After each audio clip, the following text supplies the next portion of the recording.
আল্লাহ রাব্বুল আলামিন বলেন ওয়ামা খালাকাতুল জিন্না ওয়াল ইনসা ইল্লা লিয়াবুদুন।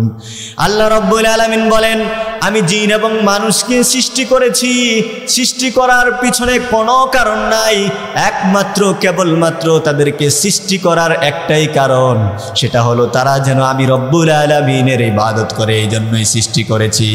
সুবহানাল্লাহ। এবার আপনাদের কাছে আমি প্রশ্ন করতে চাই, আপনারা যদি আল্লাহ পাক আমাদেরকে সৃষ্টি করলেন কেন? আল্লাহর ইবাদত করার জন্য। এবার আপনি যদি আল্লাহর ইবাদত করেন তাহলে এটাই হবে ইনসাফ, আর যদি আল্লাহর ইবাদত না করে অন্য কারো উপাসনা করেন তাহলে এটা ইনসাফ হবে না জুলুম হবে? আপনারা বলেন। এবার বলেন আল্লাহ পাক যে ইনসাফের আদেশ দিলেন, আমরা কি আসলে ইনসাফ করছি আল্লাহর প্রতি? শুধু জুলুম হবে না, শুনেন, আপনি যদি আল্লাহ ছাড়া অন্য কারো ইবাদত করেন তাহলে এটা হবে শিরক। আর শিরক শুধু জুলুম না, শুধু জুলুম না, এটা মস্ত বড় গুনাহ। হযরত লোকমানে হাকিম তার ছেলেকে লক্ষ্য করে বললেন, আল্লাহ পাকের এত ভালো লাগলো কথাটা, আল্লাহ পাক কোরআনুল কারীমে উল্লেখ করে দিলেন, وَإِذْ قَالَ لُقْمَانُ لِابْنِهِ وَهُوَ يَعِظُهُ يَا بُنَيَّ لَا تُشْرِكْ بِاللَّهِ إِنَّ الشِّرْكَ لَظُلْمٌ عَظِيمٌ। হযরত লোকমানে হাকিম বলেন, ও আমার প্রিয় বৎস, তুমি আল্লাহর সাথে কাউকে শিরক করো না, আল্লাহর সাথে কাউকে অংশীদারিত্ব করো না। কারণ হলো তুমি জেনে রাখো, শিরক শুধুই গুনাহ নয়, এটা হলো মস্ত বড় জুলুম। বান্দার পক্ষ থেকে আল্লাহর উপরে যদি সবচাইতে বড় জুলুম হয় তাহলে সেটাই হলো শিরক। নাউযুবিল্লাহ। তাহলে আপনি যদি আল্লাহর ইবাদত বাদ দিয়ে অন্য কারো উপাসনা করেন, এটা কি আল্লাহর প্রতি ইনসাফ হবে না জুলুম হবে? শুধু জুলুম না, বড় জুলুম, বড় জুলুম। এজন্য আল্লাহর ইবাদত করতে হবে।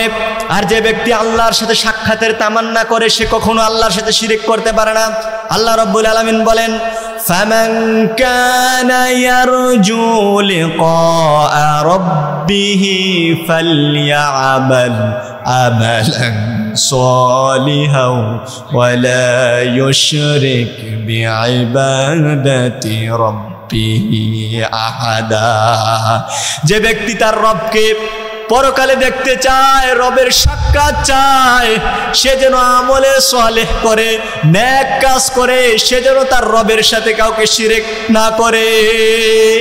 আপনি যদি পরকালে আল্লাহকে দেখতে চান, আল্লাহর দিদার চান, যে আল্লাহকে কোনোদিন দেখেন নাই, আল্লাহর সাক্ষাতে তামান্না করেন, তাহলে আপনি কোনোদিন আল্লাহ ছাড়া কারো উপাসনা করতে পারেন না।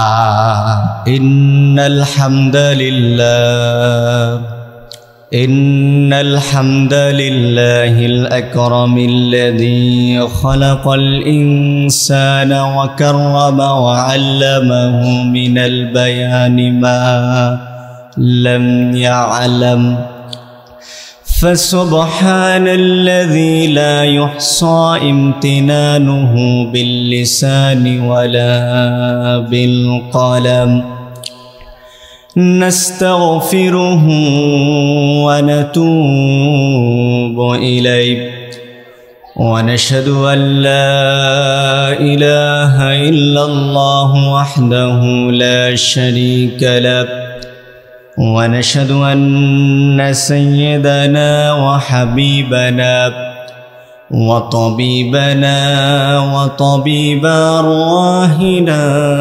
محمدا عبده ورسوله الذي أرسله بالحق بشيرا ونذيرا وداعيا إلى الله بإذنه وسراجا وقمرا منيرا فقد قال الله تعالى في كلامه المجيد وفي فرقانه الحميد أعوذ بالله من الشيطان الرجيم بسم الله الرحمن الرحمن الرحيم إن الله يأمر بالعدل والإحسان وإيتاء ذي القربى وينهى عن الفحشاء والمنكر والبغي يعظكم لعلكم تذكرون إن الله وملائكته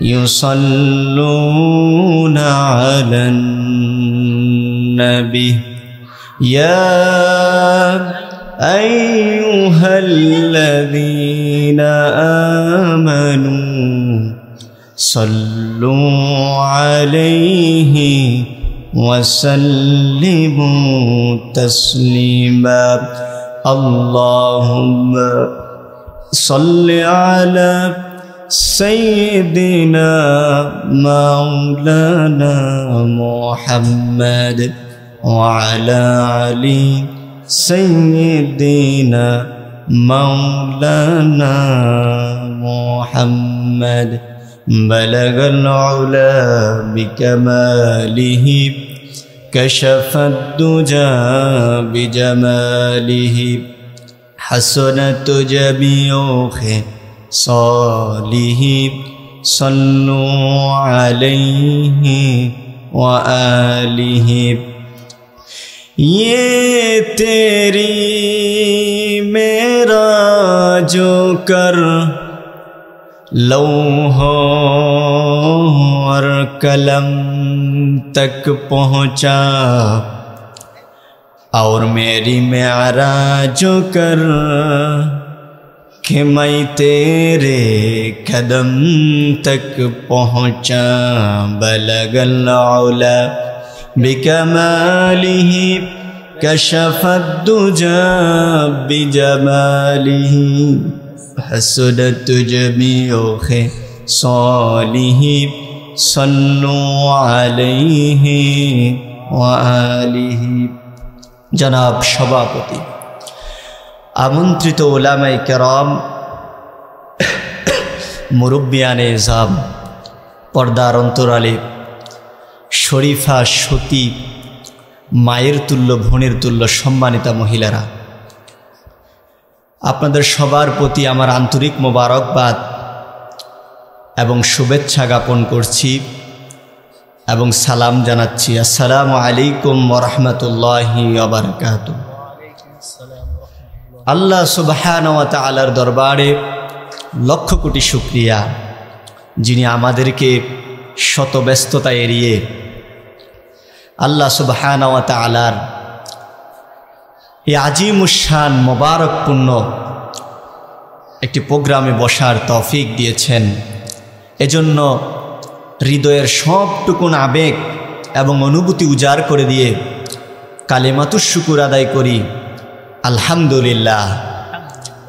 लक्ष कोटी दरूद नबीगणेर मातार ताज आपनार आमार प्रिय नबी, जाके आल्लाह रब्बुल आलामीन आज থেকে ১,৫০০ বছর পূর্বে একটি অন্ধকার বর্বর যুগে পাঠিয়েছিলেন, যাতে করে এই অন্ধকারের মানুষগুলোকে আলোর দিশা দিতে পারে। এজন্য আল্লাহ পাক নবীকে পাঠিয়েছিলেন রহমাতুল লিল আলামিন করে। আমরা সেই রাসূলের প্রতি দুরূদ জ্ঞাপন করছি, সবাই আন্তরিকতার সাথে পড়ছি সাল্লাল্লাহু আলাইহি ওয়াসাল্লাম। শুহাদায়ে কেরামের আত্মার মাগফিরাত কামনা করছি, সাথে সাথে স্মরণ করছি জুলাই এবং আগস্টের আন্দোলনে যারা প্রাণ দিয়েছেন, আল্লাহ পাক তাদেরকে মাফ করে দেন, আর যারা অসুস্থ তাদেরকে আল্লাহ পাক শিফা দান করুন। সবাই পড়ছি আমিন। আপনারা যে কয়জন মানুষ বসেছেন, আপনারা এই কয়জন মানুষই কথা শুনবেন মনোযোগের সাথে। একজন মানুষ যদি শুনেন আর একজন মানুষই যদি আমল করেন তাহলে আজকের মাহফিল সার্থক। কি বলেন আপনারা? সম্মানিত উপস্থিতি, আপনারা কেমন আছেন? আলহামদুলিল্লাহ। আল্লাহ রব্বুল আলামিন আমাদেরকে ভালো রেখেছেন। দেখুন, একটু চিন্তা করুন, আমরা তো ওয়াজ শুনি, ওয়াজ করি, বিবেককে একটু নাড়া দিতে হবে। এই যে আপনাকে আর আমাকে আল্লাহ রব্বুল আলামিন সুস্থ রেখে সুন্দরভাবে হেঁটে পা দিয়ে এই মাহফিলে আসার তৌফিক দিয়েছেন, আলহামদুলিল্লাহ পড়বেন না? আপনার আর আমার মতো কত মানুষ একটু লক্ষ্য করেন তো, পা নাই, চাইলে ওই সুন্দর আয়োজন আজকে দেখতে পারছেন, হেঁটে আসতে পারতেছে না। আপনার আর আমার মতো কত মানুষ যার দুটি চোখ নাই বলে, যে মা তাকে জন্ম দিল, যে বাবা তাকে এত কষ্ট করে লালন পালন করলো, সে বাবার চেহারাটা আজ পর্যন্ত দেখতে পারে নাই। আল্লাহ সুবহানাহু ওয়া তাআলা আমাদেরকে দয়া করে মায়া করে এই তৌফিকটুকুন দিয়েছেন, আলহামদুলিল্লাহ। এই যে আপনারা আলহামদুলিল্লাহ পড়লেন, এই আলহামদুলিল্লাহ পড়াতে লস হয়েছে কি বলেন? লাভ হয়েছে। কিরকম লাভ হয়েছে চলেন শুনুন। আল্লাহর নবী সাল্লাল্লাহু আলাইহি ওয়াসাল্লাম বলেন, যে ব্যক্তি পড়বে আলহামদুলিল্লাহ, আল্লাহ রব্বুল আলামিন তামলাউল মিজান, কিয়ামতের দিন আল্লাহ রব্বুল আলামিন মিজানের পাল্লাকে পরিপূর্ণ করে তাকে সওয়াব দান করবেন। সুবহানাল্লাহ। এবার যদি বলেন যে আমরা শুধু সুবহানাল্লাহ পড়বো না হুজুর, সুবহানাল্লাহও পড়বো, আলহামদুলিল্লাহও পড়বো, আমাদের কি কোনো এক্সট্রা সওয়াব আছে? ভাই এটা বন্ধ থাকবি, হ্যাঁ, এক্সট্রা সওয়াব আছে? আল্লাহর নবী বলেন, শোনো, যে ব্যক্তি পড়বে সুবহানাল্লাহ আলহামদুলিল্লাহ তামলাআনে মা বাইনাস সামাওয়াতি ওয়াল আরদ, যে ব্যক্তি সুবহানাল্লাহ আলহামদুলিল্লাহ পড়বে, আসমান এবং জমিনের মধ্যকার যতটুকু ফাঁকা জায়গা আছে আল্লাহ রব্বুল আলামিন সমস্ত জায়গা সওয়াব দ্বারা পরিপূর্ণ করে দেবে। সুবহানাল্লাহ। আসমান এবং জমিনের মধ্যকার যতটুকু ফাঁকা জায়গা আছে, আপনি কি কল্পনা করতে পারেন? আসুন, কাউকে যদি আটলান্টিক পরিমাণ সওয়াব দেয়, ভারত মহাসাগর, বঙ্গোপসাগর, আল্লাহর রসুল বলেন না, এতটুকু না,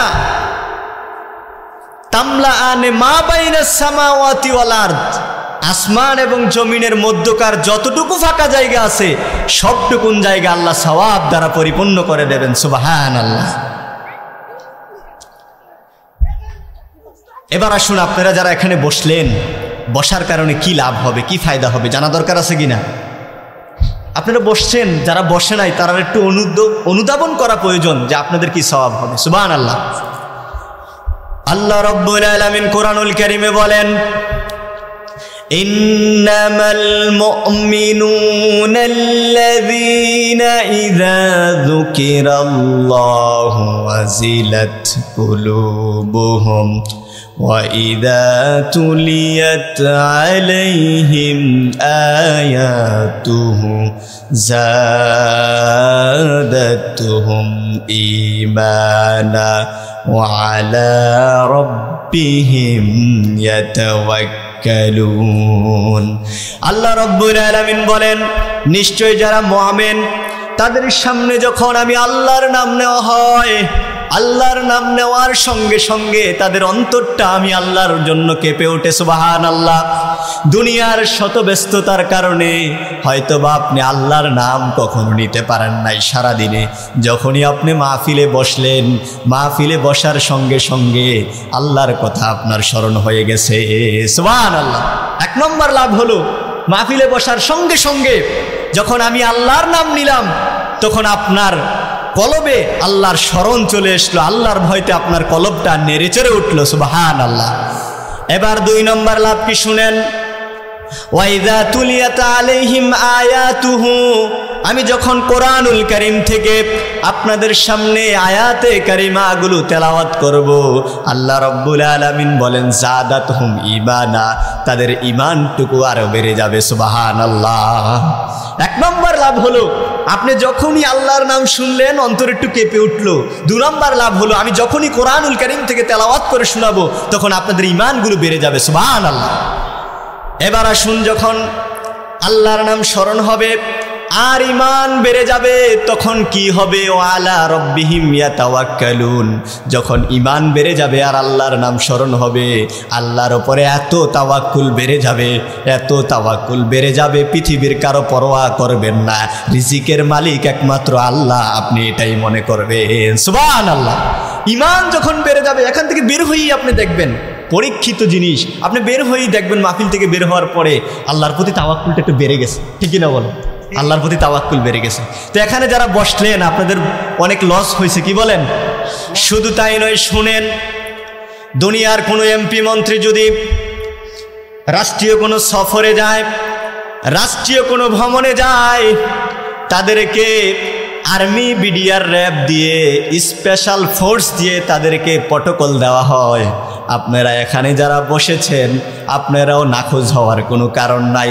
রব্বুল আলামিন আরশে আজিমের নূরের ফেরেশতা দিয়ে আপনাদেরকে প্রটোকল দিচ্ছে। আল্লাহু আকবার। এটা আমার কথা নয়, আসমান থেকে রহম নাজিল হয়, এটাও আমার কথা নয়। কোরআনুল কারীমে আল্লাহ পাক বলছেন, ওয়া ইযা কুরিআল কুরআনু ফাসতামিউ লাহু ওয়ানসিতু লাআল্লাকুম তুরহামুন। সুবহানাল্লাহ। আল্লাহ রাব্বুল আলামিন বলেন, যখন তোমাদের সামনে কোরআনুল কারীম তেলাওয়াত করা হয়, কোরআনুল কারীম তেলাওয়াত করার সময় তোমরা চুপ থাকো এবং মনোযোগ সহকারে শোনো।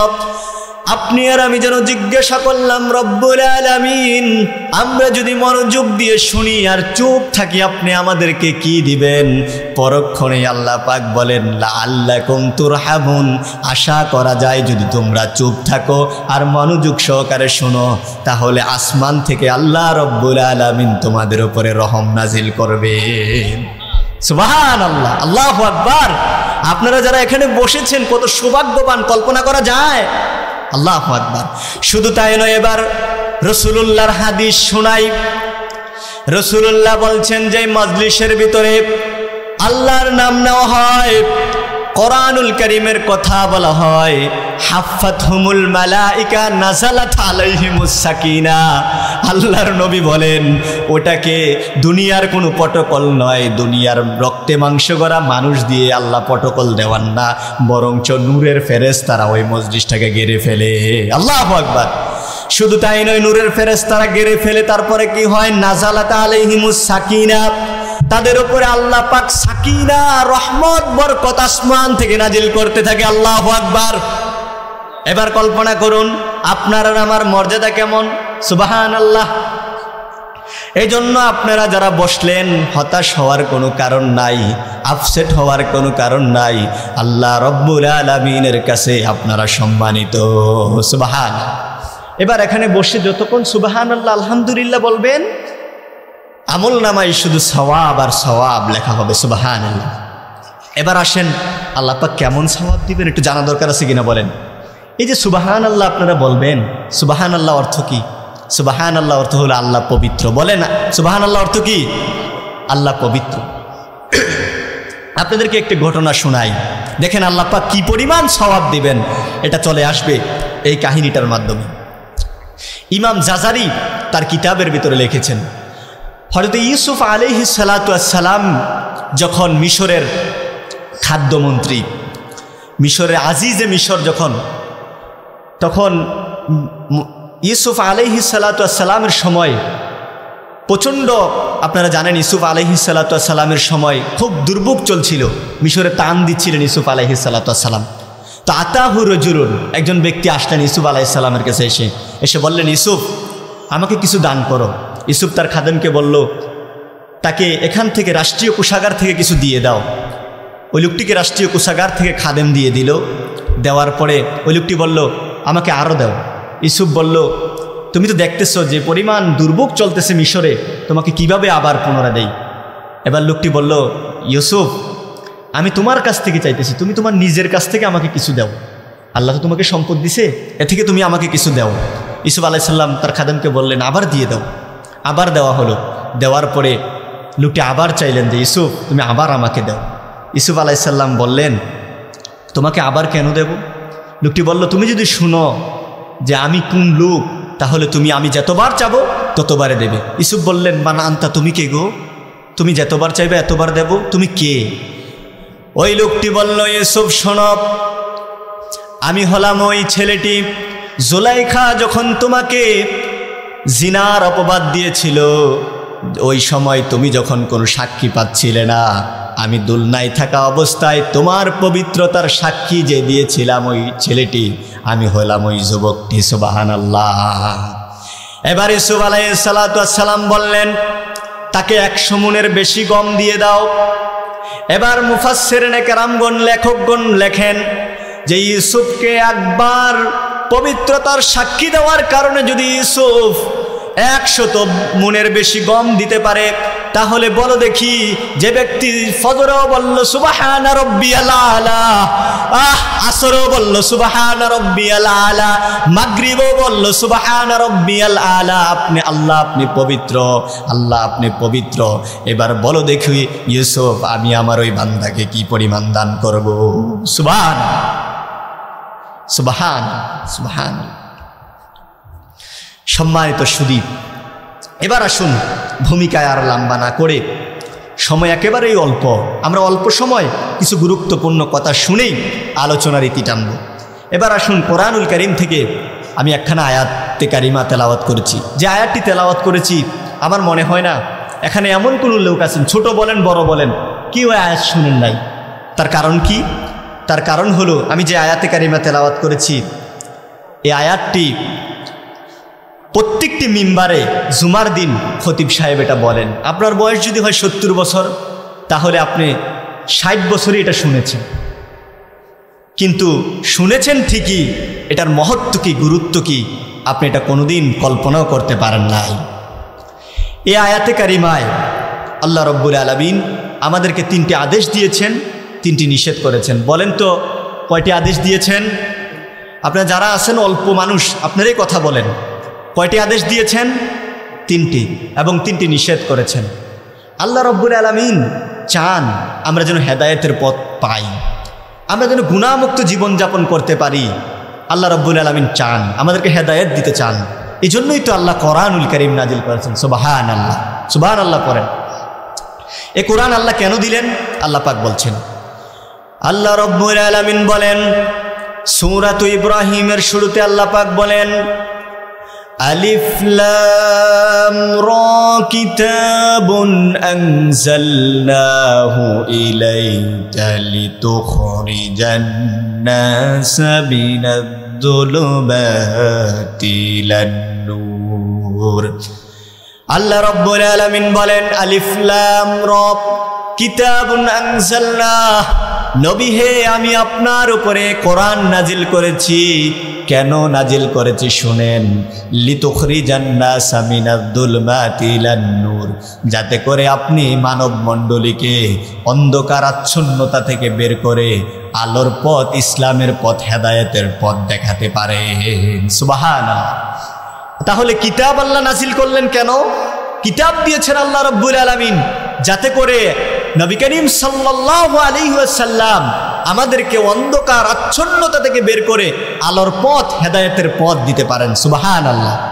তো এই কিতাব যেহেতু আল্লাহ হেদায়েতের জন্য দিবেন, তাহলে এই কিতাবে আল্লাহ আদেশ এবং নিষেধ করবেন, এটাই তো স্বাভাবিক, কি বলেন? তো আল্লাহ পাক এই আয়াতের ভিতরে আমাদেরকে 3টি আদেশ দিয়েছেন, 3টি নিষেধ করেছেন। সুবহানাল্লাহ। আপনারা কি উপলব্ধি করতে পারেন আল্লাহ পাক আমাদেরকে আদেশ দিচ্ছেন এবং নিষেধ করছেন? সুবহানাল্লাহ। শুধু তাই নয়, এই কিতাবের কাজ হলো আমাদেরকে হেদায়েত দেখানো, আল্লাহর কাজও হলো আমাদেরকে হেদায়েত দেখানো। আল্লাহ রাব্বুল আলামিন কোরআনুল কারীমে বলেন, আল্লাহু ওয়ালিয়ুল্লাযীনা আমানু ইউখরিজুকুম মিনাজ-যুলুমাতি ইলান নূর। আল্লাহ রাব্বুল আলামিন বলেন, আল্লাহ হলেন মুমিনদের অভিভাবক, আল্লাহ হলেন মুমিনদের বন্ধু। তারা আল্লাহ পাক তোমাদেরকে অন্ধকার সমূহ থেকে বের করে আলোর পথ, হেদায়েতের পথ, ইসলাম তোমাদেরকে দেখাতে চায়। সুবহানাল্লাহ। তাহলে আল্লাহ চান আমাদেরকে হেদায়েত করতে। আল্লাহ হলেন মুমিনদের অভিভাবক। মুমিনদের অভিভাবক কে বলেন? আল্লাহ। মুমিনদের অভিভাবক হলেন আল্লাহ। এখন দেখেন, মুমিনদের অভিভাবক যদি আল্লাহ হন, তাহলে মুমিনরা কি আল্লাহ ছাড়া অন্য কাউকে বন্ধু হিসাবে গ্রহণ করতে পারে? কিন্তু আমাদের অবস্থা দেখেন তো, আমরা কাদেরকে বন্ধু হিসাবে গ্রহণ করলাম? আমাদের বন্ধু কে? আমরা আল্লাহকে মাইনাস করে দিয়ে, আল্লাহকে ছেড়ে দিয়ে আমরা তাগুতকে, আমরা দুষ্টদেরকে, জালেমদেরকে আমাদের বন্ধু বানিয়েছি। এ কথা থেকে স্পষ্ট, এ কথা আমাকে বলতে হয়, এ কথা থেকে স্পষ্ট, যদি মুমিনদের অভিভাবক আল্লাহ হন, আর মুমিনদের অভিভাবক যদি আল্লাহ হন, আর আল্লাহর বন্ধু যদি মুমিন হয়, তাহলে এটা স্পষ্ট যে মুমিনরা, মুসলমানরা কোনোদিন কাফেরকে, কাফের রাষ্ট্রকে তাদের বন্ধু হিসাবে গ্রহণ করতে পারে না। ঠিক কিনা বলেন? এজন্য স্পষ্ট এই আয়াত থেকে। তো আল্লাহ যেহেতু আমাদের বন্ধু, তিনি যেহেতু আমাদেরকে হেদায়েত দেখাবেন, তাহলে তিনি আমাদেরকে আদেশ এবং উপদেশ দিবেন, এটাই স্বাভাবিক। কি বলেন? চলুন আমরা লম্বা না করে আমরা আল্লাহ পাক আমাদেরকে কি আদেশ দিলেন, কি নিষেধ করলেন, এটা আমরা জানি। উল্লেখযোগ্য মুফাসসিরিনে কেরামদের থেকে কিছু তাফসির নিয়ে সরল অনুবাদ করে আমি আলোচনার ইতি টানতে চাই। সবাই আমার সাথে পড়ুন। আউযু বিল্লাহি মিনাশ শাইতানির রাজীম। বিসমিল্লাহির রাহমানির রাহিম।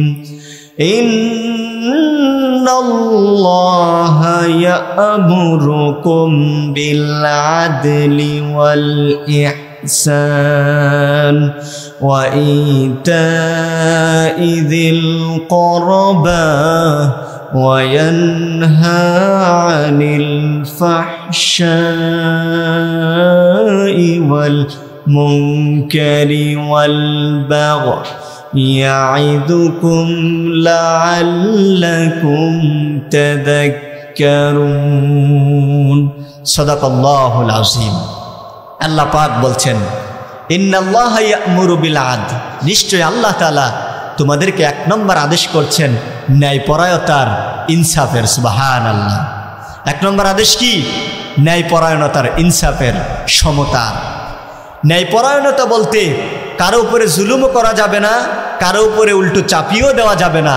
সুন্দরভাবে, সুশৃঙ্খলভাবে একটা জিনিসকে সমাধান করা, এটার নাম হলো আদল, ইনসাফ। সুবহানাল্লাহ। এজন্যই বাংলাতে আদালতকে আদালত বলা হয়। তা আল্লাহ পাক আমাদেরকে এক নম্বর আদেশ দিলেন কিসের বলেন? আদল, ন্যায়পরায়ণতার, ইনসাফের। দুই নম্বর আদেশ আল্লাহ দিলেন ওয়াল ইহসান, দয়া করা, অনুগ্রহ করা। তিন নম্বর আদেশ দিলেন ওয়া ইতা'i যিল কুরবা। আল্লাহ রাব্বুল আলামিন তিন নম্বর আদেশ দিলেন নিকটতম আত্মীয়দেরকে আমরা যেন ধন সম্পদ, তাদের যেন খোঁজ খবর রাখি, তাদেরকে যেন দান করি। সুবহানাল্লাহ। তাহলে এক নম্বর আদেশ দিলেন কি আল্লাহ? ইনসাফের। দুই নম্বর আদেশ দিলেন আল্লাহ পাক ইহসানের, মানুষের প্রতি দয়া করা। তিন নম্বর আদেশ দিলেন নিকটতম আত্মীয় স্বজনদের প্রতি খবর রাখা, খোঁজ খবর রাখা। এবার আসেন আল্লাহ পাক তিনটি নিষেধ করলেন। কি কি নিষেধ করলেন? ওয়ায়ানহা আনিল ফাহশাই ওয়াল মুনকারি ওয়াল বাগই। আল্লাহ পাক তিনটি, এক নম্বর আদেশ দিলেন, নিষেধ করলেন তোমরা মন্দ কাজ করো না, ফাহশা কাজ করো না। ফাহশা কাজ কি? ফাহশা বলা হয় এমন পাপকে যেটা শরীয়তের দৃষ্টিতেও খারাপ এবং সামাজিকও খারাপ, এটাকে বলা হয় ফাহশা। এটাকে কি বলা হয়? ফাহশা। যেমন জিনা। এই জিনা এটা যেমন সামাজিক দৃষ্টিকোণ থেকেও খারাপ, তেমনিভাবে এটা শরীয়তের দৃষ্টিকোণ থেকেও জিনাটা খারাপ। কিভাবে? আল্লাহ পাক বলছেন, আল্লাহ রাব্বুল আলামিন বলেন লা তাকরাবুজ জিনা ইন্নাহু ফাহিশা। আল্লাহ রাব্বুল আলামিন বলেন তোমরা জিনার দ্বারে কাছেও যেও না, কারণ এটা হলো অশ্লীলতা, এটা হলো মন্দ কাজ। সুবহানাল্লাহ। তাহলে স্পষ্ট হয়ে গেল যে ফাহশা যে কাজটা, এটা হলো শরীয়তের দৃষ্টিতেও খারাপ এবং সামাজিক দৃষ্টিকোণ থেকেও খারাপ। এবার আসেন আল্লাহ পাক দুই নম্বর নিষেধ করলে মুনকার, মন্দ কাজ থেকে বিরত থাকো। মুনকার বলা হয় এমন পাপকে যেটা শরীয়তের দৃষ্টিতে পাপ, যেটা শরীয়তের দৃষ্টিতে কি পাপ। যেমন নামাজ ছেড়ে দেওয়া, এটা হলো মুনকার। তিন নম্বর আল্লাহ পাক বললেন ওয়াল বাগই, তোমরা সীমালঙ্ঘন করো না। আল্লাহ পাকের হুকুম পালন করার ক্ষেত্রে তোমরা সীমালঙ্ঘন করা যাবে না। তাহলে আসুন আল্লাহ পাক তিনটা আদেশ দিলেন। কি কি আদেশ দিলেন? এক নম্বর হলো আদল, ইনসাফ প্রতিষ্ঠা করা।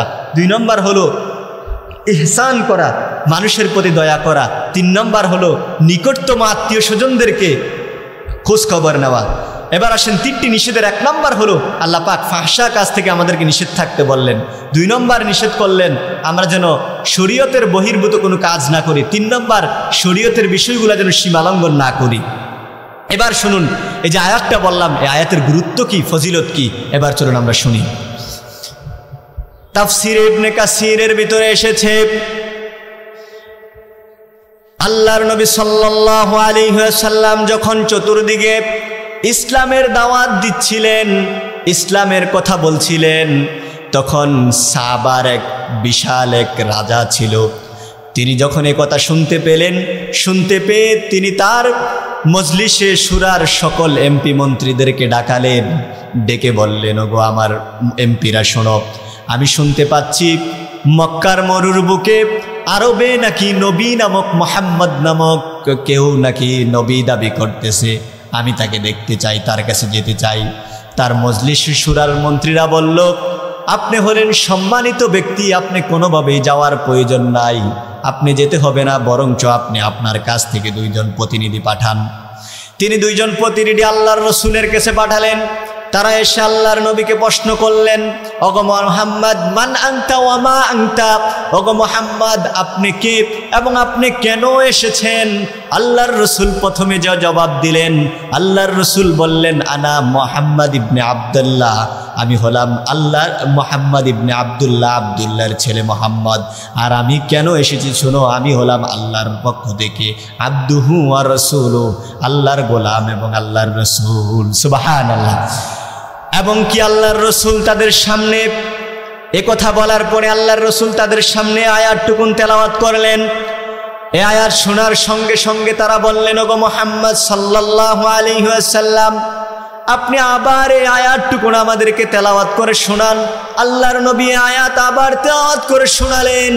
তারা আবার বললেন, ওগো মুহাম্মদ আপনি আবার আমাদেরকে আয়াত তেলাওয়াত করে শোনান। এই আয়াত আল্লাহর নবী আবার তাদেরকে শোনালেন।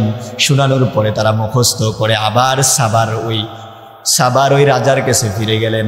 যাওয়ার পরে তারা গিয়ে সাবার ওই প্রধানকে শোনালেন যে মুহাম্মদ সাল্লাল্লাহু আলাইহি সাল্লাম এটা আমাদের সামনে তেলাওয়াত করেছেন।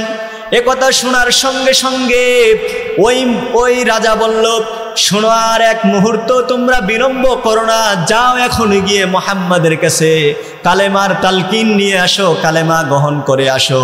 কারণ হলে তোমরা যদি একটু, শুধু তাই নয়, আল্লাহর নবীর এক সাহাবী তিনি বলেন, এই আয়াত সম্পর্কে তিনি বলেন, আমি লোকের কারণে মানুষটা দলে দলে ইসলাম গ্রহণ করছে, এজন্য আমিও ইসলামের ছায়া তুলে আসলাম, কিন্তু প্রকৃত অর্থে আমার অন্তঃকরণে ইসলাম গেড়ে বসে নাই, ইসলাম তার শিকড় সুদ্ধা আমার অন্তরে বসে নাই, আমি ইসলামকে সঠিকভাবে আমার অন্তরে নিতে পারি নাই। আমি একদিন মুহাম্মদ সাল্লাল্লাহু আলাইহি সাল্লামের কাছে গেলাম, গিয়ে যখন তার সামনে নুরানি চেহারার সামনে বসলাম, বসার সঙ্গে সঙ্গে জিব্রাইল আল্লাহর নবীর কাছে ওহী নিয়ে আসলো। আয়াত যখন আল্লাহর নবী আমার সামনে তেলাওয়াত করলো, আল্লাহর কসম করে বলে, শোনো পৃথিবীবাসী শোনো, আল্লাহর নবী যখন আমার সামনে আয়াত তেলাওয়াত করলো, এই আয়াত তেলাওয়াত করার সঙ্গে সঙ্গে আমার কাছে মনে হলো ইসলাম যেন তার দিল শুদ্ধ, তার শিকড় শুদ্ধ, তার মূল শুদ্ধ আমার অন্তরে গেড়ে বসলো। আল্লাহু আকবার। চিন্তা করেন এই আয়াতের তাৎপর্য কতটুকু। শুধু তাই নয়, এবার তো আমি মুসলমানদের কথা শোনালাম, এবার আসেন আরবের কুখ্যাত কাফের বিখ্যাত কবি ওয়ালিদ ইবনুল মুগীরার কথা আপনাদেরকে শোনাই। ওয়ালিদ ইবনুল মুগীরা যখন এই আয়াত শুনল, এই আয়াত শোনার সঙ্গে সঙ্গে সে চিৎকার মেরে কুরাইশদের সামনে বলল, ওয়াল্লাহি আল্লাহর কসম করে বলি, ইন্না লাহু লা হালাওয়া ওয়া ইন্না আলাইহি তালাওয়া।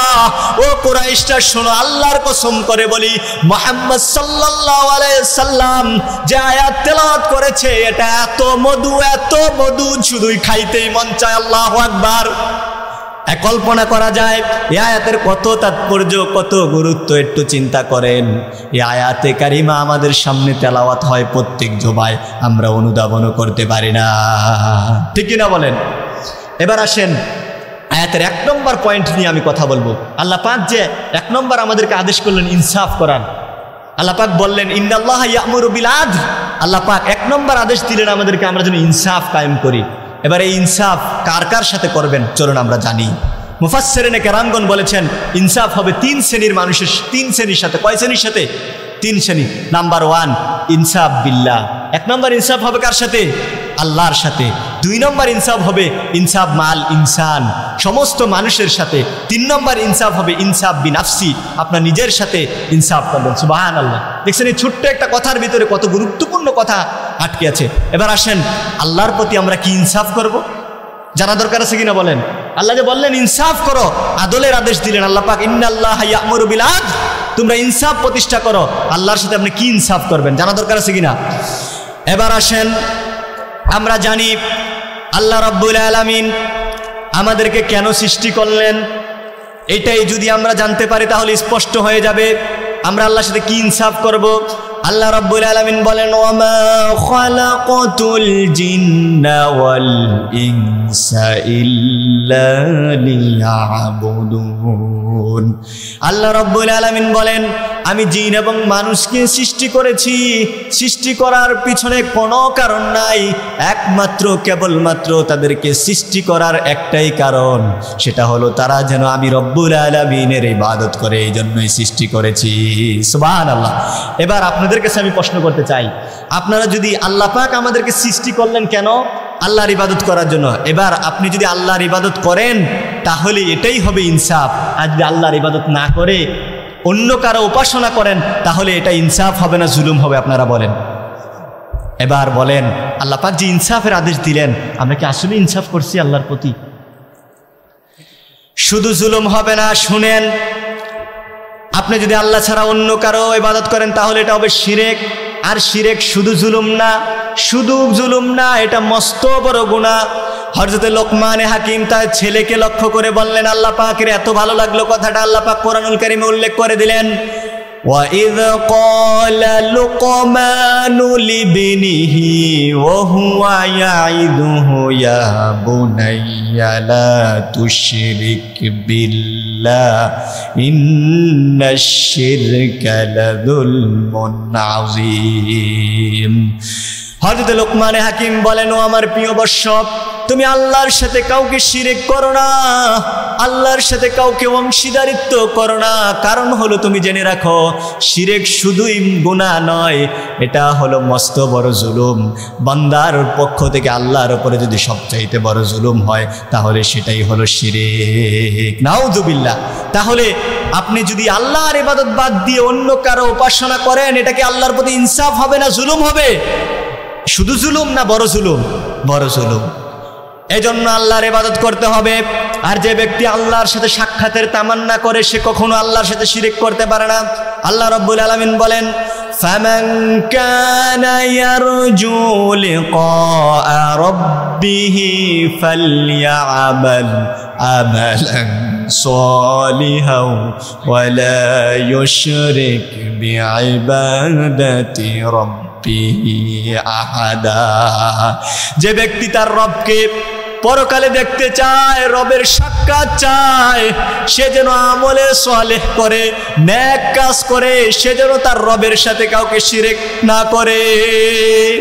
আপনি যদি পরকালে আল্লাহকে দেখতে চান, আল্লাহর দিদার চান, যে আল্লাহকে কোনোদিন দেখেন নাই, আল্লাহর সাক্ষাতে তামান্না করেন, তাহলে আপনি কোনোদিন আল্লাহ ছাড়া কারো উপাসনা করতে পারেন না, ঠিক কি না? এবার আসেন, আল্লাহ পাক ইবাদতের জন্য বানালেন, এবার ইবাদত না করলে আল্লাহর প্রতি কি হবে? জুলুম হবে। আর ইবাদত করাই হবে আল্লাহর প্রতি ইনসাফ, আদল। সুবহানাল্লাহ। এবার আসেন এই কোরআনুল কারীম আল্লাহ পাক আমাদেরকে দিয়েছেন। কেন দিয়েছেন? এ কোরআন ভিত্তিক যেন আমরা জীবনযাপন করি, ঠিক কিনা বলেন? এই কোরআন ভিত্তিক যেন আমরা জীবনযাপন করি। আমার সামাজিক জীবন, আমার ব্যক্তিগত জীবন, আমার পররাষ্ট্রনীতি, আমার স্বরাষ্ট্রনীতি, আমার ইন্টারন্যাশনাল লাইফ সবটাই যেন আমি কোরআন ভিত্তিক চালাই। এই জন্যই আল্লাহ পাক আমাকে কোরআন দিয়েছেন। আপনি যদি এই কোরআন ভিত্তিক জীবনযাপন করেন তাহলে এটাই হবে কি? ইনসাফ, আদল।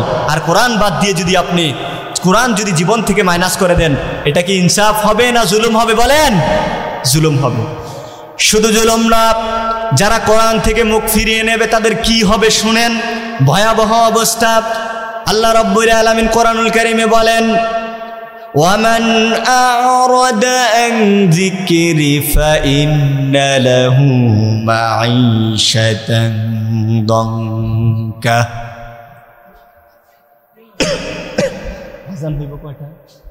ذكري فإن له معيشة ضنكا ونحشره يوم القيامة أعمى আল্লাহ রাব্বুল আলামিন বলেন যে আমার জিকির থেকে মুখ ফিরিয়ে নেবে সমস্ত মুফাসসিরিনে কেরাম একমত জিকির দ্বারা এখানে উদ্দেশ্য হলো কোরআন অর্থাৎ যে ব্যক্তি আমার কোরআন থেকে মুখ ফিরিয়ে নেবে কোরআন থেকে তার জীবনকে সরিয়ে দেবে আমি রব্বুল আলামিন তাকে তার জীবনকে সংকীর্ণ করে দেব মুফাসসিরিনে কেরাম বলেন তার জীবনকে সংকীর্ণ করে দেব তার অর্থ কি এক নম্বর অর্থ হলো তার রিজিককে আমি আল্লাহ সংকীর্ণ করে দেব নাউযুবিল্লাহ জীবন সংকীর্ণ করে দেব তার মানে হলো আমি তার রিজিককে সংকীর্ণ করে দেব কিভাবে দেখুন বাস্তব প্রমাণ আপনারা মিলান দেখুন কত প্রপার্টির মালিক ইন্ডাস্ট্রির মালিক লাখ লাখ কোটি কোটি টাকার মালিক কিন্তু হার্টের সমস্যার কারণে ডায়াবেটিক্সের কারণে ডাক্তার বলে দিয়েছে আপনি ভেজিটেবল ছাড়া আর কোনো কিছুই খেতে পারবেন না শুধু মূলার শাক খাবেন আর কোনো কিছুই খেতে পারবেন না আল্লাহ পাক বলেন যে কোরআন ভিত্তিক তার জীবনযাপন চালাবে না দেখেন কোরআনের কথাগুলো কতটুকু অথেন্টিক বাস্তব কোরআন ভিত্তিক জীবনযাপন করবে না আমি আল্লাহ তার জীবনকে সংকীর্ণ করে দেব তার মানে হলো রিজিককে সংকীর্ণ করে দেব ভালো কোনো কিছু খেয়ে আর মরা যাবে না দুই নম্বর মুফাসসিরিনে কেরামগণ বলেন জীবন সংকীর্ণ করে দেব তার মানে কি তার মানে হলো সে যখন মৃত্যুবরণ করবে মৃত্যুবরণ করার পরে তাকে যখন কবরে রাখা হবে কবরে রাখার পরে দুদিকের মাটি দিয়ে আমি আল্লাহ এমনভাবে চাপা দেব একদিকের হাড় আমি আল্লাহ আরেক দিকে ঢুকিয়ে দেব নাউযুবিল্লাহ এজন্য শুধু তাই নয়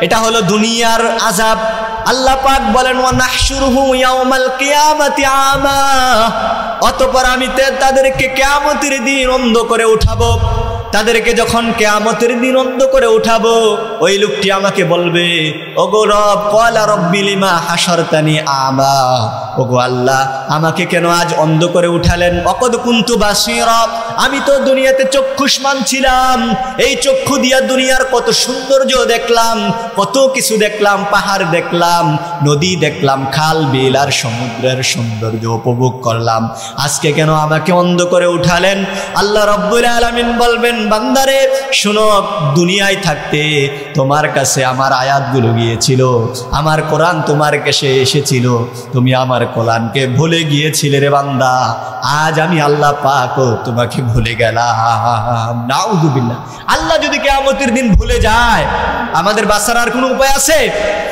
শুধু তাই নয় এবার শুনেন আরো কঠিন কথা যারা কোরআন ভিত্তিক জীবন যাপন করবে না কোরআনকে জীবন থেকে মাইনাস করে দেবে আল্লাহর নবী কি বলেন শুনেন আল্লাহর নবী বলেন মান জাআলাল কুরআনা আমামাহু কাদাহু ইলাল জান্নাহ যে ব্যক্তি জীবন চলার পথে কোরআনকে সামনে রাখবে কোরআনকে অগ্রাধিকার দেবে আল্লাহ পাক তাকে কিয়ামতের দিন জান্নাতে প্রবেশ করাবেন সুবহানাল্লাহ শুধু তাই নয় আল্লাহর নবী আরে বলেন মান জাআলাল কুরআনা খাফাহু কাদাহু ইলান নার আর যে ব্যক্তি কোরআনকে তার জীবন চলার পথে পেছনে রাখবে কোরআন ভিত্তিক জীবন যাপন করবে না আল্লাহ রাব্বুল আলামিন কিয়ামতের দিন তাকে জাহান্নামে প্রবেশ করাবে নাউযুবিল্লাহ শুধু তাই নয় এবার ভয়ঙ্কর যে বিষয়টা কোনো ব্যক্তি যদি জাহান্নামী হয় কোনো ব্যক্তি যদি গুনাহগার হয় আমরা সবাই জানি কিয়ামতের সেই বিভীষিকাময় দিনে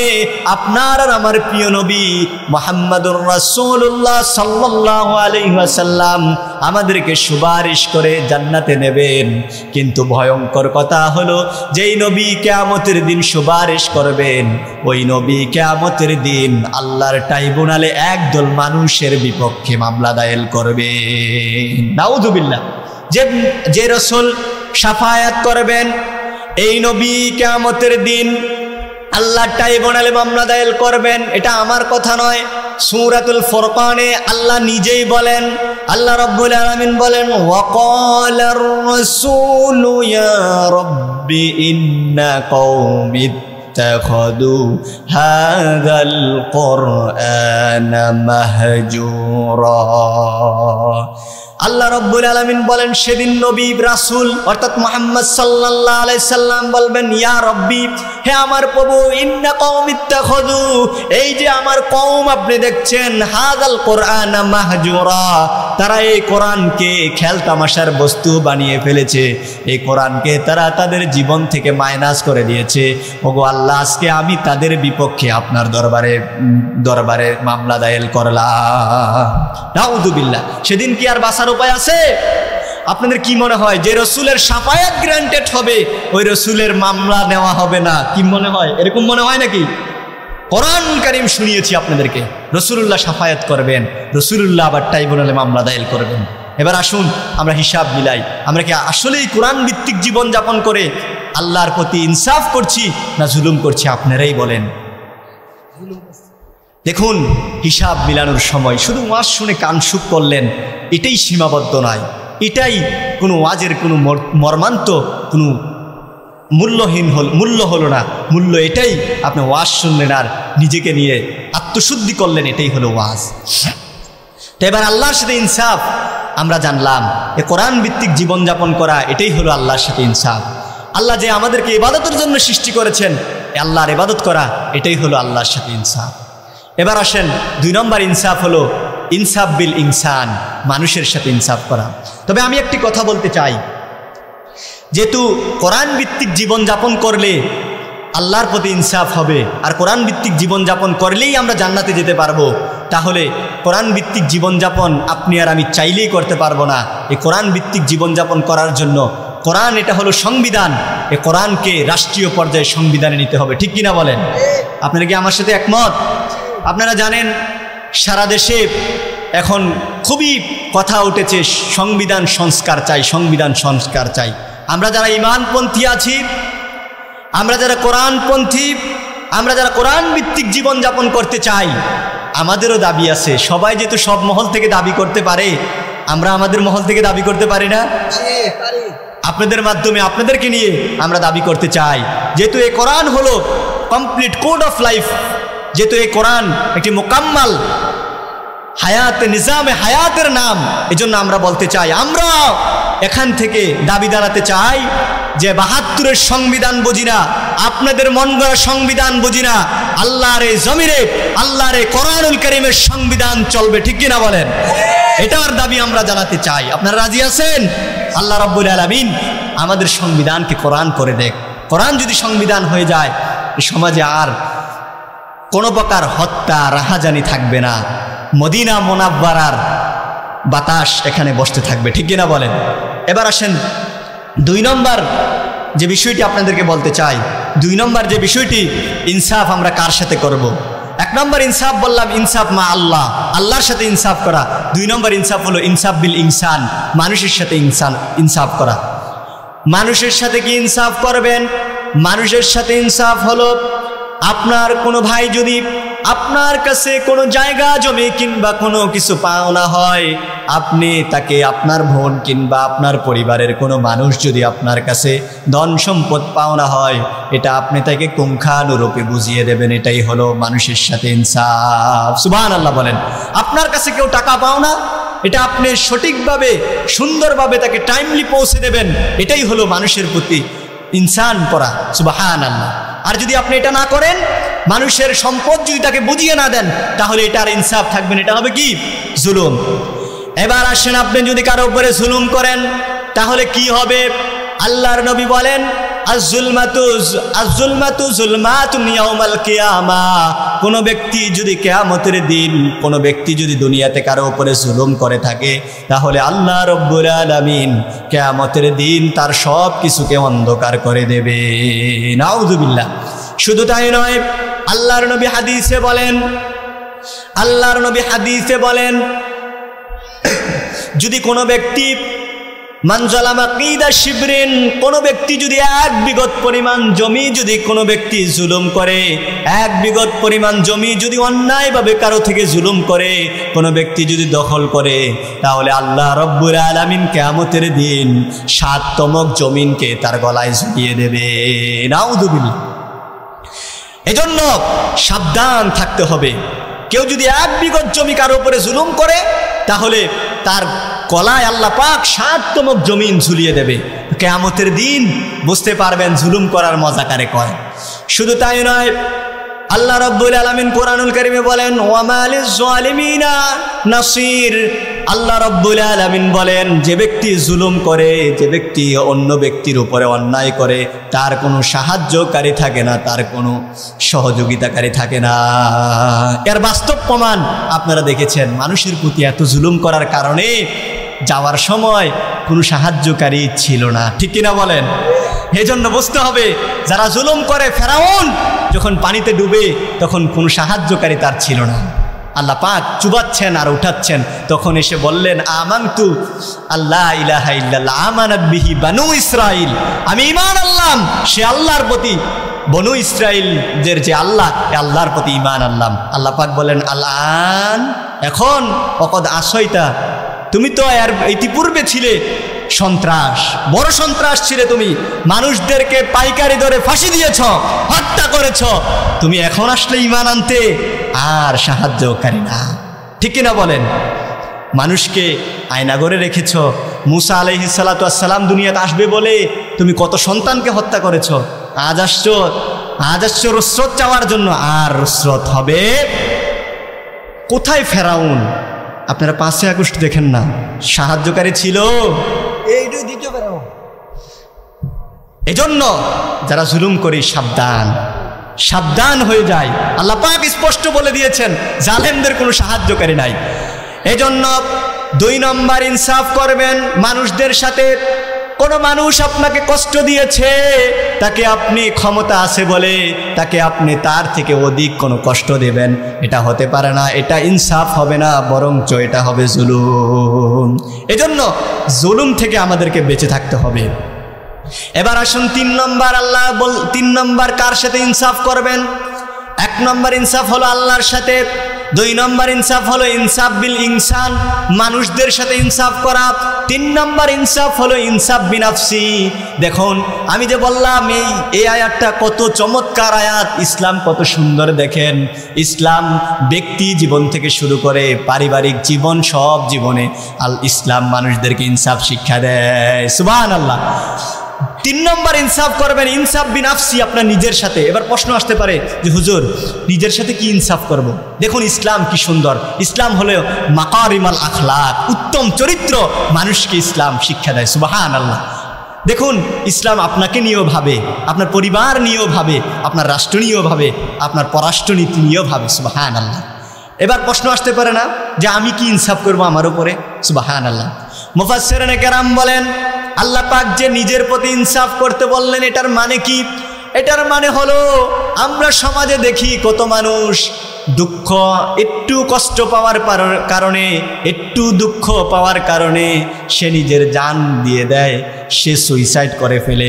আল্লাহ রাব্বুল আলামিন এই আয়াতের মাধ্যমে বোঝাচ্ছেন ইন্নাল্লাহা ইয়া'মুরু বিল আদল, আল্লাহ পাক তোমাদেরকে ইনসাফের আদেশ দিচ্ছেন, তোমরা তোমাদের নিজের সাথে ইনসাফ করো, নিজেকে কষ্ট দিয়ে অযথা মেরে ফেরো না। আল্লাহু আকবার, কি চমৎকার ইসলাম। শুধু তাই নয়, মুফাসসিরিনে কেরাম আরো লেখেন আপনি পারবেন 25 কেজি, আপনি 30 কেজি নেবেন, এটাই আপনার উপরে আপনার নিজের জুলুম। আল্লাহু আকবার। আপনি ঋণ করতে পারবেন 1 লক্ষ টাকা, আপনি যদি 10 লক্ষ টাকার ঋণের বোঝা মাথায় নেন, এটা আর আপনার নিজের উপরে ইনসাফ থাকলো না, এটা আপনার নিজের উপরে জুলুম হয়ে গেল। সুবহানাল্লাহ, কি চমৎকার ইসলাম। আল্লাহু আকবার। শুধু তাই নয়, আপনি অনেক দিন যাবত অসুস্থ, রোগে ভুগতেছেন, প্রচন্ড জ্বর, আপনি হেলায় বেলায় ডাক্তারের কাছে যাচ্ছেন না, আপনি আপনার নিজেকে কষ্ট দিচ্ছেন, এটাও আপনার নিজের প্রতি ইনসাফ হচ্ছে না, এটা আপনার নিজের প্রতি জুলুম হচ্ছে। সুবহানাল্লাহ। এই হলো ইসলাম। শুধু তাই নয়, এবার আসেন মোস্ট ইম্পর্টেন্ট, নিজের প্রতি ইনসাফ করার মোস্ট ইম্পর্টেন্ট যে বিষয়টা, এটা হলো গুনাহ না করা। সুবহানাল্লাহ। আচ্ছা বলেন তো, আল্লাহ রাব্বুল আলামিন আমাদেরকে রক্ত মাংস দিয়ে বানালেন, এই রক্ত মাংসের দেহটা আগুন কি সহ্য করতে পারবে? দুনিয়ার আগুন থেকে 70 গুণ তেজওয়ালা আগুন হলো জাহান্নামের আগুন। এই জাহান্নামে আপনি আর আপনার দেহটাকে যদি গুনাহ করেন, তাহলে এই দেহ তো জাহান্নামে যাবে, কি বলেন? তাহলে জাহান্নামে যদি আপনি আপনার নিজেকে পোড়ান, এটা কি ইনসাফ হলো আপনার প্রতি? বলেন, আপনার প্রতি আপনার নিজের ইনসাফ হলো? জি না। তো মোস্ট ইম্পর্টেন্ট যে বিষয়টা নিজের প্রতি ইনসাফ করার, এটা হলো গুনাহ না করা। সুবহানাল্লাহ। গুনাহ করলে যে নিজের উপরে জুলুম হয়, এটার উদাহরণ আমি কোরআনুল কারীম থেকে দিচ্ছি। যদিও আদম আলাইহিস সালাতু ওয়াস সালাম গুনাহ করেন নাই, এটা ভুল করেছেন, তারপরেও তিনি বলেছেন যে আমি আমার নিজের উপরে জুলুম করেছি। হযরত আদম আলাইহিস সালাতু ওয়াস সালামকে যখন আল্লাহ পাক জান্নাত থেকে দুনিয়ায় পাঠিয়ে দিলেন, তিনি তার ভুল বুঝতে পেরে রব্বুল আলামিনের কাছে বারবার অনুতপ্ত হচ্ছিলেন, তওবা করছিলেন। যেই বাক্যটা দিয়ে তিনি তওবা করছিলেন, সেই বাক্যটা হলো রব্বানা যালামনা আনফুসানা ওয়া ইল্লাম তাগফির লানা ওয়া তারহামনা লানাকুনান্না মিনাল খাসিরিন। হযরত আদম আলাইহিস সালাতু ওয়াস সালাম বললেন, রব্বানা যালামনা, ওগো আমার রব, আমি আমার নিজের উপরে জুলুম করে ফেলেছি। অর্থাৎ আমি যে এই ভুলটা করেছি, এই ভুলটা আমি আমার নিজের উপরে জুলুম করেছি, অন্যায় করে ফেলেছি। এই জন্য যখনই আপনি গুনাহ করবেন, এই গুনাহটা আর গুনাহ থাকে না, এটা আপনার নিজের উপরে জুলুম করা হয়ে যায়। সুবহানাল্লাহ। এজন্য আপনার নিজেকে কষ্ট দেওয়া যাবে না। এই জুলুম, এই গুনাহ করে যদি আপনি জাহান্নামে যান, তাহলে এই রক্ত মাংসের দেহ তো জাহান্নামের আগুন সইতে পারবে না। তাহলে আপনি তো আপনি নিজের উপরে ইনসাফ করলেন না, বরঞ্চ জুলুম করলেন। এজন্য সাবধান প্রিয় ভাই সব, আপনাকে আপনার প্রতি জুলুম করা থেকে বিরত থাকতে হবে। আল্লাহ রাব্বুল আলামিন আমাদেরকে, আমাদের নিজেদেরকে জুলুম করা থেকে বিরত থাকার তৌফিক দান করুক, করুন আমিন। এবার আসুন, আমরা 2 নম্বরে আল্লাহ পাক বলছেন ইহসানের কথা। এই ইহসানটা আমি বলতাম না, একটু বলে দেই। আল্লাহ পাক 2 নম্বর আদেশ দিলেন। 1 নম্বর আদেশ দিলেন ইনসাফের। 2 নম্বর ইনসাফ কার কার সাথে করবেন, আমি একটু সামারাইজ বলে দিচ্ছি আলোচনার, অনেকে পরে এসেছেন। আল্লাহ পাক আমাদেরকে 3টি আদেশ দিয়েছেন। 1 নম্বর আদেশটা ছিল আমরা যেন ইনসাফ কায়েম করি। ইনসাফ কার সাথে করবেন? আল্লাহর সাথে, ইনসানের সাথে, মানুষের সাথে। 3 নম্বর ইনসাফ করবেন নিজের সাথে। এবার আসেন 2 নম্বর আদেশ আল্লাহ পাক দিলেন ইহসান করা। এই ইহসানটা কি? ইহসানও দুই শ্রেণীর সাথে, একটা হলো ইহসান মা আল্লাহ, আরেকটা হলো ইহসান মা আল ইনসান। সুবহানাল্লাহ। বা ইহসান মা আল হায়াওয়ানাত। সুবহানাল্লাহ। এবার আসেন, আপনারা জিজ্ঞাসা করতে পারেন যে আল্লাহ না আমাদের উপরে অনুগ্রহ করবেন, ইহসান অর্থ হলো অনুগ্রহ করা। এবার আপনারা প্রশ্ন করতে পারেন যে আল্লাহ আমরা আল্লাহর কি অনুগ্রহ করব? আল্লাহ আমাদের অনুগ্রহ করবেন। বিষয়টা তেমন না। বিষয়টা হলো এমন যে আল্লাহ রাব্বুল আলামিন আমাদের উপরে অনুগ্রহ করেছেন, অনুগ্রহের বিনিময় চাচ্ছেন। সুবহানাল্লাহ। কিরকম? এটা উদাহরণ দিলে বুঝবেন। যেমন আল্লাহ রাব্বুল আলামিন আমাদেরকে সৃষ্টি করলেন, আমরা কি একসময় কিছু ছিলাম? কিছুই ছিলাম না। হাল আতা আলাল ইনসানি হাইনুম মিনাদ দাহরি লাম ইয়াকুন শাইআম মাযকুরা। আল্লাহ বলেন, মানুষের জীবনে কি এমন একটা সময় অতিবাহিত হয় নাই, এমন একটা সময় যায় নাই যে যখন সে কোনো বিষয়বস্তু হিসাবে পরিগণিত ছিল না, আপনার কোনো নাম ছিল না, কিছুই ছিল না, এত বড় দেহের মানুষ আপনি ছিলেন না। সুবহানাল্লাহ, সুবহানাল্লাহ। তা আল্লাহ যে হাত দিলেন, পা দিলেন, চোখ দিলেন, এত কিছু দিলেন, দেওয়ার পরে আপনি যখনই এই চোখ দিয়া, এই হাত দিয়া, সব কিছু দিয়ে আল্লাহর ইবাদত করবেন, এটাই হবে আল্লাহর প্রতি অনুগ্রহ, দয়া। সুবহানাল্লাহ। শুধু তাই নয়, এবার আসেন আল্লাহর প্রতি অনুগ্রহটা কি, একটা হাদিস শোনাই। হাদিসে জিবরাইলের ভিতরে এসেছে, আল্লাহর নবীর সামনে একদিন জিবরাইল আসলেন। জিবরাইল এসে আল্লাহর নবীকে অনেকগুলো প্রশ্ন করলেন। অনেকগুলো প্রশ্নের ভিতরে একটা প্রশ্ন করলেন, মাল ইহসান ইয়া মুহাম্মদ, ওগো মুহাম্মদ, ইহসান কাকে বলে? আল্লাহর নবী বলেন, আনতা আবুদাল্লাহ কান্নাকা তারাহু ফাইন লাম তাকুন তারাহু ফাইন্নাহু ইয়ারাক। ইহসান বলা হয় তুমি আল্লাহর সামনে এমন ভাবে দাঁড়াও যাতে করে তুমি আল্লাহকে দেখতেছ। যদি তুমি এই মারেফত, ইলমে মারেফত তুমি যদি অর্জন করতে না পারো, তুমি যদি আল্লাহকে না দেখো, তাহলে তুমি এটা ভাবো যে আল্লাহ রব্বুল আলামিন আরশ আজিম থেকে তোমাকে দেখছেন। সুবহানাল্লাহ। অর্থাৎ মনোযোগের সাথে সুন্দরভাবে আল্লাহর ইবাদত করা, এটাই হলো ইহসান। সুবহানাল্লাহ। আল্লাহর প্রতি ইহসান। সুবহানাল্লাহ। 2 নম্বর হলো ইহসান মাআল হায়াওয়ানাত। সমস্ত